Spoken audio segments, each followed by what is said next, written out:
And five, four, three. Hello, everybody.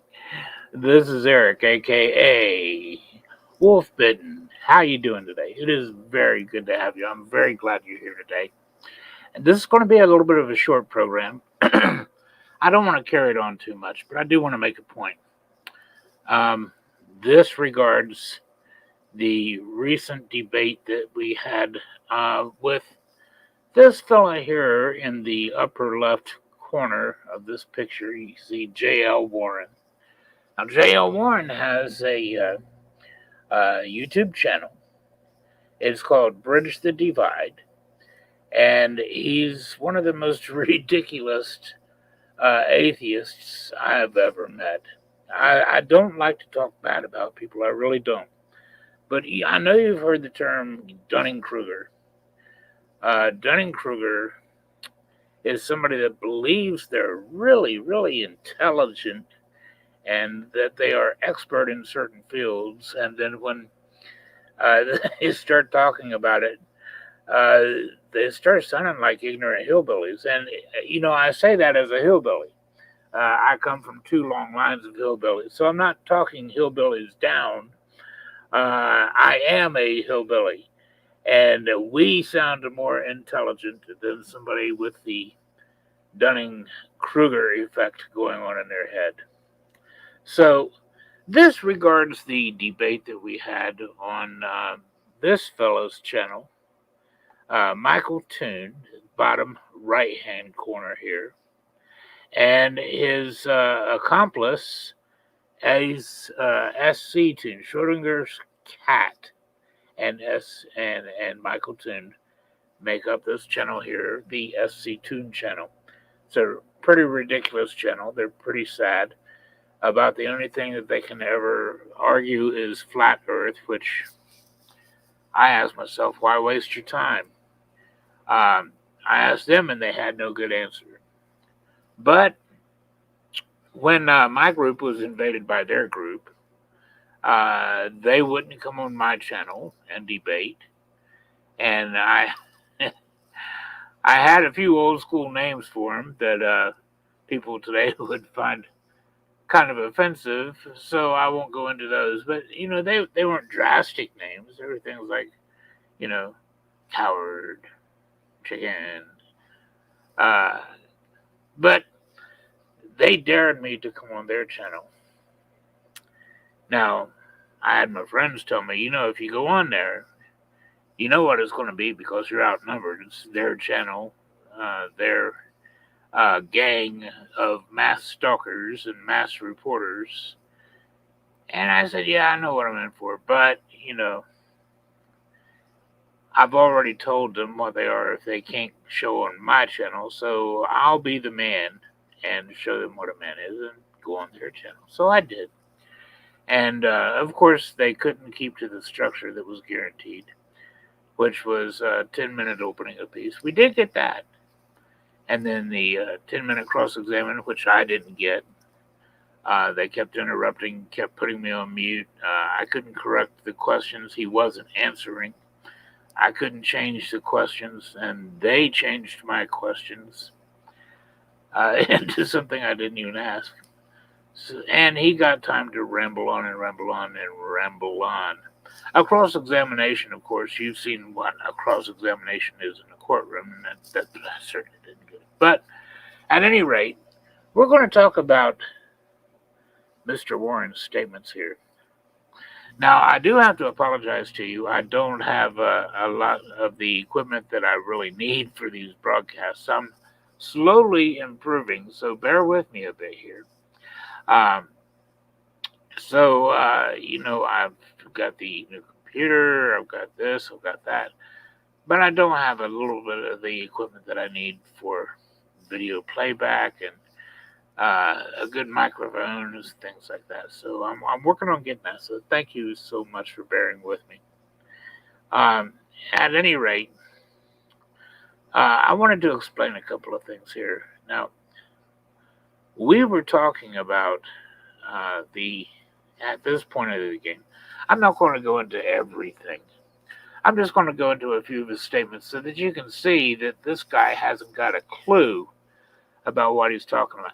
He probably doesn't have a high school level knowledge of evolution. And yet he thinks he's brilliant, and he's, I guess, the champion for these guys. He's the one that they chose to debate me. So you see right here, we're at about the 141 mark, and he makes a comment about the 3 different families. And then he mentions he gets 2 out of the 3 domains correct. He's got the word families wrong. He's trying to talk about the 3 domains of life. But he calls them a family here, and he calls them a family here. At the top and at the bottom of the blue here. He also did the same at about the 25-minute mark. Talked about the 3 families of life when he meant the 3 domains of life. So this is no mistake. He called them families and neglected to call them domains 3 different times. So what he says is, he makes a really amazing statement here.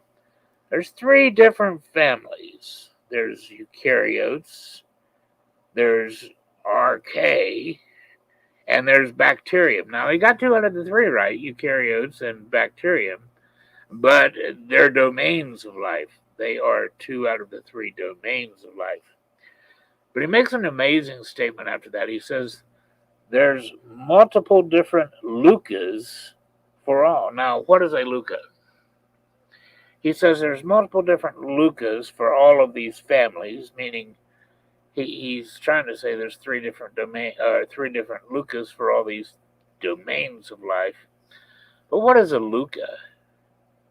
A leuca is a last universal common ancestor, also known as a last unified common ancestor, because all modern day life, all life forms are said to have sprung from this united back to the leuca, or last universal common ancestor.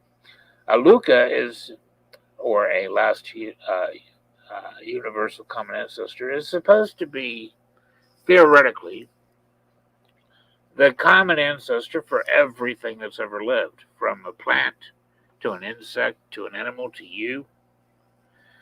So, he says, though, that there are multiple different leucas, in other words, multiple different last universal common ancestors for all these families. Now, you see, evidently, Mr. Warren hasn't thought this through at all. He obviously doesn't know what he's talking about. It's as though he hasn't even thought through the name, the acronym for leuca. Last. Okay, last. That's the last one. Universal, for all. The last, for all, common ancestor. The last common ancestor for every life form on Earth, hypothetically. So, he hasn't even thought through the acronym, last universal common ancestor. He made another comment about this time too, where he says that he's not just he's not just getting the domains wrong, calling them families and last universal common ancestor.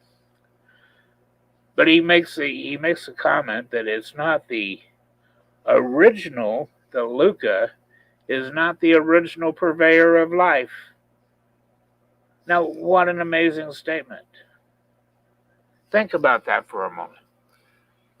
The original purveyor of life would be the first common ancestor from which all life formed. And we're talking about the last universal common ancestor. So he's even getting that mixed up. He's trying to correct me on something. He's trying to tell me that the last unified common ancestor is not the original purveyor of life. Well, of course it's not, dummy. That would be the first universal common ancestor. At any rate, they kept me silenced through most of this time, so there wasn't a lot I got to do. And then when I started to correct him on stuff, they would shut me up again. So, at any rate, I want to take you to this.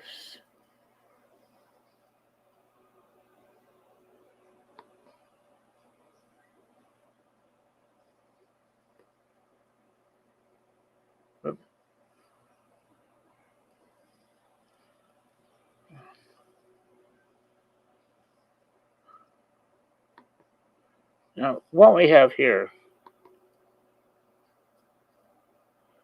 this comes from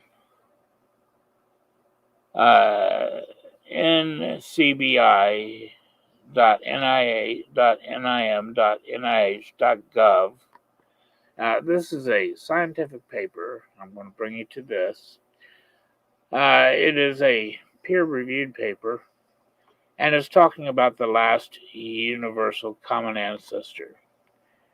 And in the abstract, he states right here. Now remember, Mr. Warren just stated that the last unified common ancestor is not the common ancestor for all life forms. Now let's look here. Abstract. All known life forms trace back to a last universal common ancestor, LUCA, that witnessed the onset of Darwinian evolution. So, he's obviously wrong. He obviously didn't even know this. And he obviously didn't even deserve to be in this debate.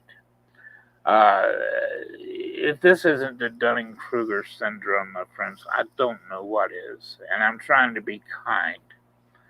But these people, let me explain something about this group of over 50.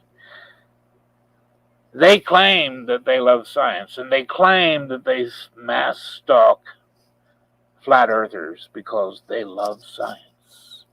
And they're offended that anybody could believe in a flat earth. Now, I don't believe in a flat earth. But you know something? I'm not going to waste my time arguing about it. If somebody wants to believe in a flat earth, I let them. I don't hate on them. I don't mass stalk them. I don't mass report them. I think that's pretty pathetic. But these guys claim that they're offended by flat earthers. And so that they are going to stalk them down and face them down every chance they get because they loves them some science. And these flat earthers obviously hate it. These guys obviously know nothing about science. Nothing at all. So they had no point. They had no right to even try to take that stance against people and then claim they love science and not know the first thing about it. I mean, to me, my friends, that's just ridiculous. So, at 2405, he actually shows a chart where he shows that all life forms are diverging from a LUCA. But again, here again, at 145 through 141 to 26 in our debate, he says there are multiple different LUCAs to these three families of life. No, my friend, there's only one LUCA, hypothetically, to all three domains of life. So, let's see, at 141.18, He again is talking about the three families of life, and we know that they're domains of life. Uh, and that's when he goes on to say that they're not the original purveyor of all life. Of course, they're not. That would be the first universal common ancestor. And anybody that knows high school evolution would know this. Now, he doesn't even stop to think that he's actually making my point. What was my point? My point was that according to Craig Venter, there is no last unified common ancestor. That there are several domains of life. There are more than the three domains of life that we don't know about. And that the tree of life of common descent is non existent. Craig Venter goes on to say, now who is Craig Venter? Craig Venter is the most well-known and respected geneticist of probably all time. Craig Venter, let me explain something about Craig Venter. Craig Venter is so brilliant that at one time the world went crazy declaring that he created life from scratch. Now, he had to kind of call together a news conference and do a BBC interview where he corrected them. And he says, no, I did not create life from scratch. We've never been able to do that. And they haven't, even yet today. But in 2016, he did do something that was extremely amazing. Craig Venter actually took an E. coli bacteria cell. He extracted its DNA. He wrote a DNA code on his computer and built it and injected it back into that E. coli bacteria cell. And that E. coli bacteria cell began to multiply, reproduce. Now, that's an amazing feat, okay? That's not creating life from scratch. That is taking a life form that already existed and manipulating it, giving it new DNA. Now, that's an amazing thing. I'm still amazed by this. The whole world was amazed, and rightfully so. But it's not creating life from scratch. So this fella, when he states that genetics prove there is no tree of life of common descent, we have to give him the benefit of the doubt and believe him. Nobody else has really done what he's done. Now, there was a school after that, I think last year, they were able to edit the DNA of an E. coli bacteria cell, which isn't even close to what Craig Venter had done. They didn't remove it, write a whole new DNA sequence and inject it and have it work. They simply edited the DNA that it did have. But that was successful. So Craig Venter, like I said, knows what he's talking about. Another thing that this guy kept saying was that he didn't have to present any falsification procedures for his hypotheses. Now, what were we talking about? That's another Dunning-Kruger statement. You see, he doesn't understand what falsification is. He doesn't understand what falsification is for. What is falsification? The idea of falsification is this. It is actually what separates science from science fiction.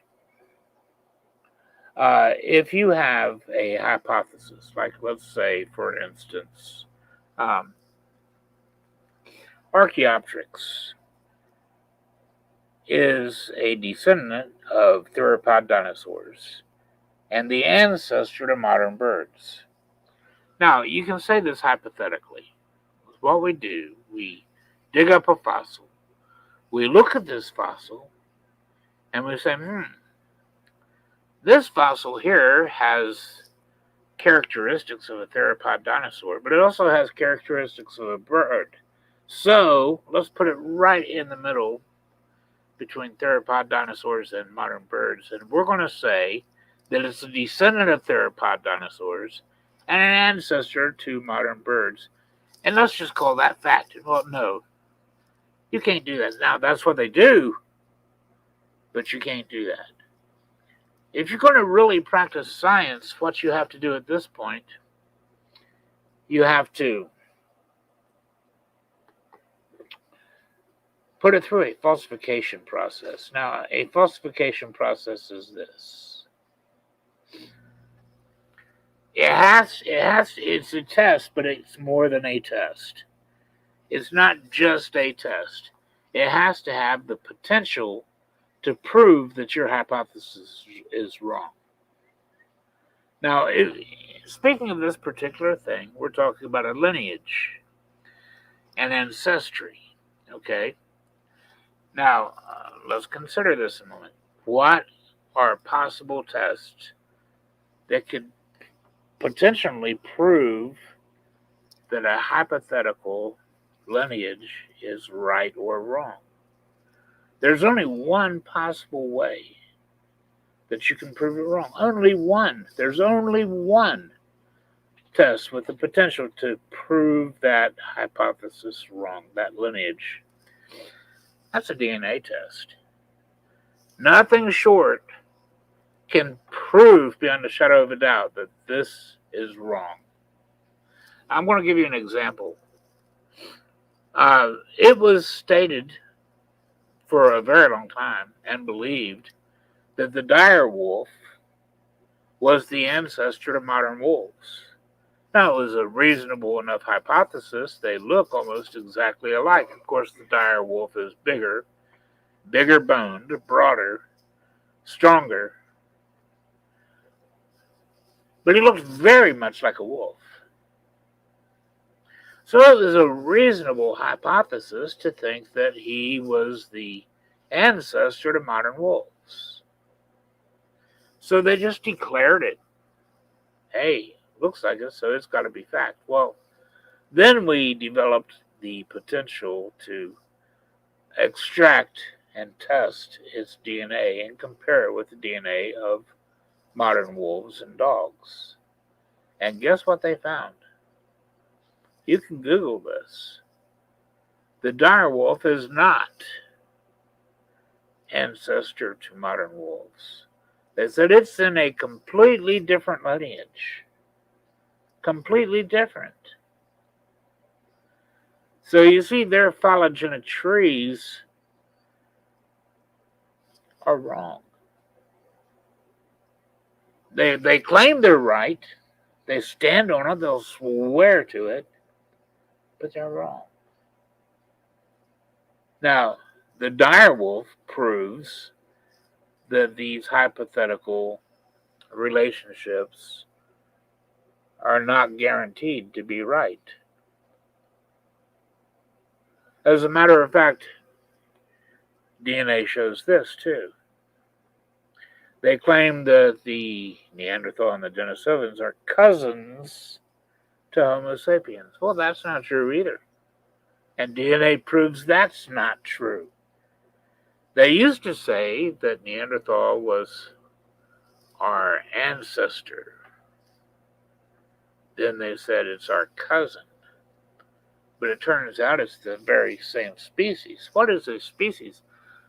The biological definition for a species when it deals with animals that can sexually reproduce is that it is a like organism, a group of like organisms that are capable of reproducing fertile offspring, interbreeding and producing fertile offspring. So, what we've proven through DNA is that we, Homo sapiens, interbred with Neanderthal, and we interbred with Denisovan, and Denisovan and Neanderthal interbred with one another, and we all produced fertile offspring, which makes us all the same species. So you see, genetics is the one thing that can prove a lineage is a hypothetical lineage is either right or wrong. And it's the only test that can do that. So when it comes to our hypothesis about the Archaeopteryx being descended from the theropod dinosaur and the ancestor to modern birds, we can't even test that. So it's just a fantasy. We don't have the DNA of the Archaeopteryx or the theropod dinosaur. So we can't test it. Now, if it's not even falsifiable, it's not even science. And I want to pull up a statement from Dr. Colin Patterson, who is a senior paleontologist at the British Museum of Natural History, wrote books on evolution and toured the world speaking on evolution. So this is a man that knows. And here's what he says. Is Archaeopteryx the ancestor of all birds? Perhaps yes, perhaps no. There's no way of answering the question. It's easy enough to make up stories, which is what these people do. It's easy enough to make up stories of how one form gave rise to another, and to find reasons why the stages should be favored by natural selection. But such stories are not a part of science, for there's no way to put them to the test. I reiterate that such stories are not part of science, for there is no way to put them to the test. Fossils may tell us many things, but one thing they can never disclose is whether they were ancestors of anything else, because you don't have their DNA.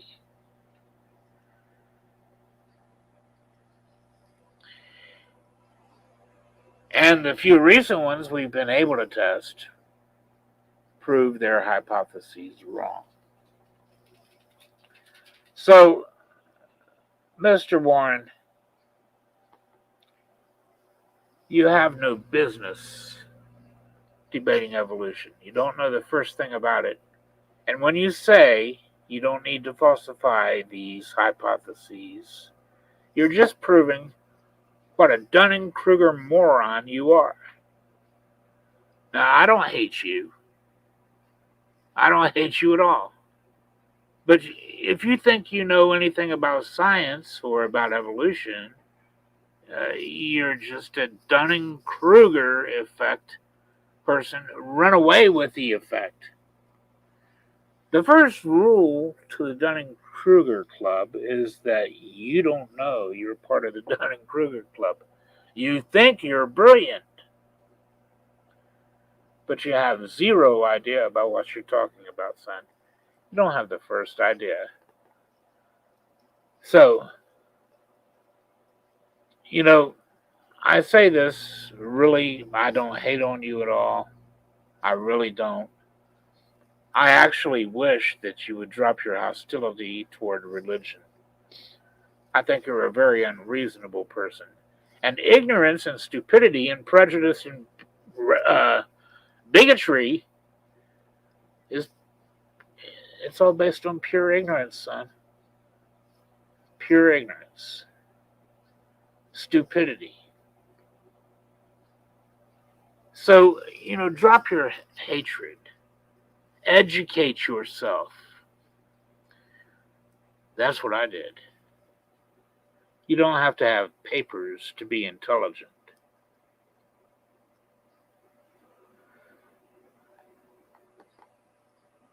And I see Cherie in the audience. Thank you very much for commenting, Cherie. I agree with you.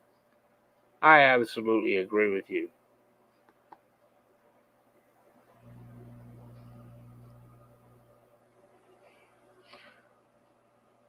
They rewrote the scientific method.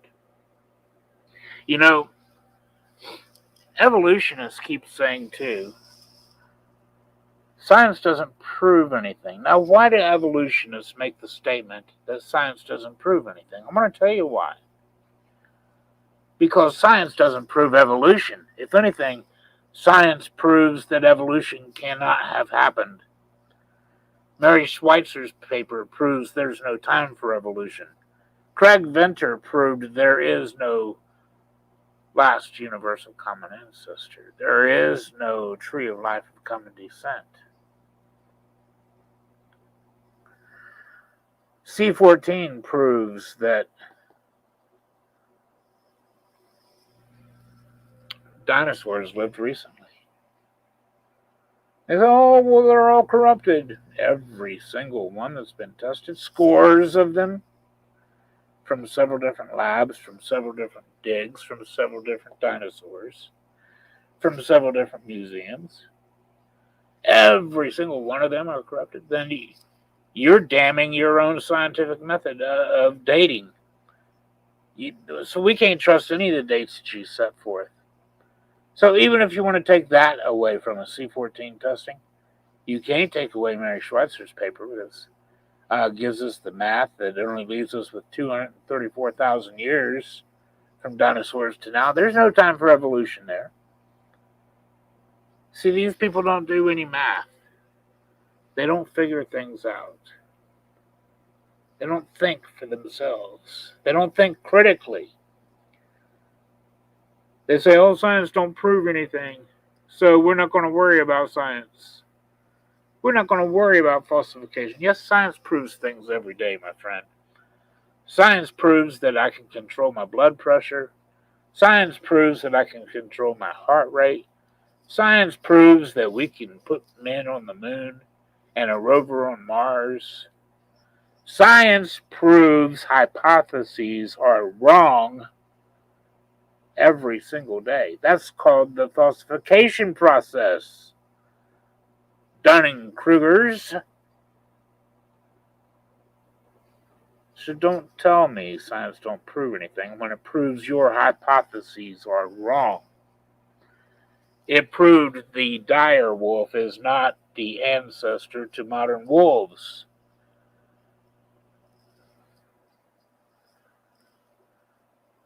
Deceptive Soundwave, hello and welcome. Thank you for dropping in. Thank you, Cherie, for your comments. You can see, now I let Mr. Warren know that we would be doing this program today, and if he wanted to show up, I would be happy to bring him on to defend his comments. And I would. But you see, he's not sitting in the audience. And his little friends have abandoned him because they keep getting proven wrong too. Even when they try to disguise themselves. So, that's it for today. I just want to thank you very much for listening, for bearing with me. I don't hate anybody out there. I love these guys. I love my enemies. And these guys, unfortunately, want to make themselves my enemies, mass stalking and mass reporting my posts and this and that, because they can't debate. They can't discuss science. That's okay. That's okay. So, anybody that's having a problem with Nemesis, give them this and let them know they're scientific wannabes. Their Dunning-Kruger effect has them so clouded, they think they know science. They think they know evolution. They think they're standing for science. They're standing for farces. They're standing for ignorance. They're standing for, we don't need to falsify this stuff. No, don't try to test my theory. No. They know it won't stand. They know it can't stand. They know it doesn't stand. So God bless you. Thank you so very much for joining in. Um, please leave a comment. Please leave a thumbs up. If you have, even if you disagree with me, I don't care. Feel free to disagree with me. Tell me why you disagree with me. Tell me why. If you believe that the falsification process isn't necessary to separate science from science fiction, let me know why. We have a upcoming video that should be very, very good. A friend of mine, a very good friend of mine, Doran, he's going to be joining me, and we're going to be talking about what does separate science from science fiction. It's called the science delusion. Mr. Dawkins wrote about the God delusion. Well, in a couple of days, we're going to talk about the science delusion. Now, science doesn't delude us. The men who refuse to practice it do. They're happy to deceive us. They're happy to delude us. So thank you so very much. God bless you all. Have a wonderful day. I do have an upcoming video, too, that's about to premiere in roughly an hour, a little bit less than an hour. And it is a video, a heavily edited video, I admit, on my debate that I had yesterday with two very racist, very paranoid, very ignorant racists who hate Jews, blacks, people of every religion, and their ignorance is astounding. So it's a very heavily edited version of our debate. They had me on for a little over 2 hours. Well, I'm including the first 20 minutes where I wasn't on. But when they finally brought me on and we began debating, if that's what you want to call their side, they made some of the most ridiculous comments you'd ever want to hear. And after they were well put in their place, they actually came to the point of saying, to try to say that they had a point about Jesus, saying that Jesus didn't exist, when even most atheist historians and agnostic historians, just about all of them that have any credibility, admit handily and readily Jesus was a historical figure. Well, they made the comment that they were so bent on saying that Jesus didn't exist that I brought up Alexander the Great. We have tons more written evidence, much closer to his lifetime than we had for Alexander the Great. And if they can't accept Jesus, but they accept Alexander the Great, they are living a double standard. We have documents relating to Christ that go back to within 30 to 40 years of his death. We have fragments that date that. And so we have all of these historians that are within 100 years of his life that mentioned him. But Alexander, we only have three things, three pieces of literature that talk about Alexander. And the oldest extant documents are from the 9th, 10th, and 11th century, which is respectively 1200, 1300, and 1400 years after Alexander's death. So if you accept the historicity of Alexander, but you reject the historicity of Christ, you're living a double standard, and it's entirely hypocritical.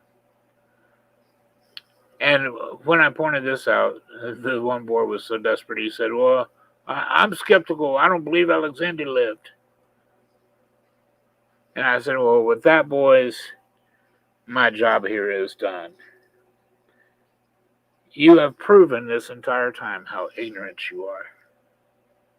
You have proven this entire time how desperate you are. My job is done. I bid you farewell. So, if you'd like to hang out or come back in about 45 minutes and check it out, I think that you'll find some interesting facts in there. I did get to go into the Trinity, the Shema.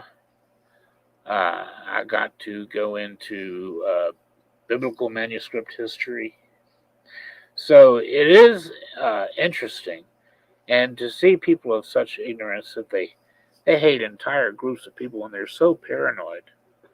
Oh, the Jews are out to get me. They're out to transhuman me and my family. And it's the Jews that have all the power to do this and all the money. And the blacks are in it with them. Come on. My gosh, the ignorance was astounding. But God bless you all. I love you all. Thank you very much for bearing with me. This is AKA Wolfbitten Eric Jewell. And we are out, my friend. God bless you. I love you all very, very much. Don't forget it.